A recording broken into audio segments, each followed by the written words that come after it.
হাতে মাত্র আর কয়েকদিন, তারপরেই দেশ তথা রাজ্য জুড়ে শুরু হবে বাঙালির শ্রেষ্ঠ উৎসব শারদ উৎসব। রাজ্য জুড়ে যার প্রস্তুতি শুরু হয়ে গেছে এখন থেকেই। সেখানে যেমন বড় বাজেটের থিমের পুজো আছে, তেমনই আছে অনেক বনেদি গ্রামীণ ঐতিহ্যমণ্ডিত প্রাচীন পুজো, যে পুজোগুলো তাদের অনন্য ঘরানায় উল্লেখযোগ্য হয়ে আছে। আসানসোল শিল্পাঞ্চলেও এরকম একাধিক প্রাচীন ঐতিহ্যমণ্ডিত শারদীয়া পুজোর প্রচলন আছে।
আমরা আমাদের দাদুর মুখ থেকে শুনে আসছি। আমরা দাদুকে দেখেছি, দাদুর বাবাকে দেখিনি।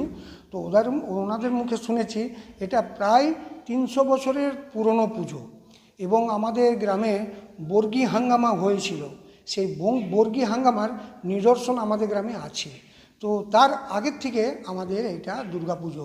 আমাদের দুর্গাপুজো এটার নাম হচ্ছে বড় দুর্গা মন্দির। আমাদের গ্রামে এখন মোট 11খানা দুর্গা প্রতিমা পুজো হয়। তার মধ্যে এটা বড় দুর্গা মন্দির। কেন না, বহু পূর্বপুরুষ, ওই যে বলছি না 300 বছরের পুরনো পুজো, ওই তখন আমাদের এই মন্দিরটাই ছিল, গ্রামে একটাই মন্দির ছিল। সেই জন্যই এরকে ডাকা হয় বড় দুর্গা মা, বড় দুর্গা মন্দির। এর ইতিহাস বলতে আমাদের এটা পঞ্চমুণ্ডির আসন। এখানে রীতি রেওয়াজটা হচ্ছে যে আমরা সুরত রাজার মত অনুসারে আমরা মায়ের পুজো করে থাকি। সুরত রাজার মত অনুসারটা কি না, সুরত রাজা অসুরকে মোষ বলে সম্বোধন করত। তো সেই জন্য আমরা অসুরকে মনে করি মোষ, এবং মোষ বলিদান করি, মহিষ, ভালোবাসায় আমরা বলি মহিষ। সেই মহিষ আমরা বলিদান করি।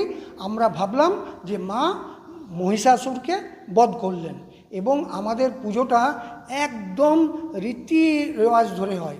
যেমন এই বছর একদিনে দুজন পুজো আছে, নবমী এবং বিজয়া দশমী। আমরা কিন্তু ঠিক নবমী বিজয়া দশমী একদিনেই করব। যেদিনে বিজয়া দশমী সেই দিনেই আমরা বিজয়া দশমী করব। অন্যর মতন নয় যে আমরা 7 দিন পরে বিজয়া দশমী করি, এরকম নেই। আমাদের পুজোর কতকগুলো বৈশিষ্ট্য আছে। যেমন আমাদের পুজোর যে পুঁথি, আমাদের বাজারে পারচেস করা পুঁথি নয়, আমাদের পুঁথিটা হচ্ছে তাল পাতার পুঁথি, এবং ওতে ভূষাকালি দিয়ে লেখা, খুব বড় বড় সন্ধি করে লেখা আছে। একটা ওয়ার্ডে 4টে শব্দ জোড়া আছে। এখনকার যারা সংস্কৃত নিয়ে পড়াশোনা করছে তারা যদি ট্রেনিং না নেয় তাহলে কিন্তু ওই সন্ধি ভেঙে উচ্চারণ করতে পারবে না। এবং ওই পুঁথি এখনো পর্যন্ত আমরা চালিয়ে যাচ্ছি। ওই মন্ত্র বলে মায়ের আমরা পুজো করে আসছি। এবং আমাদের কীরকম সিস্টেম আছে, আমাদের সিস্টেম হচ্ছে পুজোর 15 দিন আগে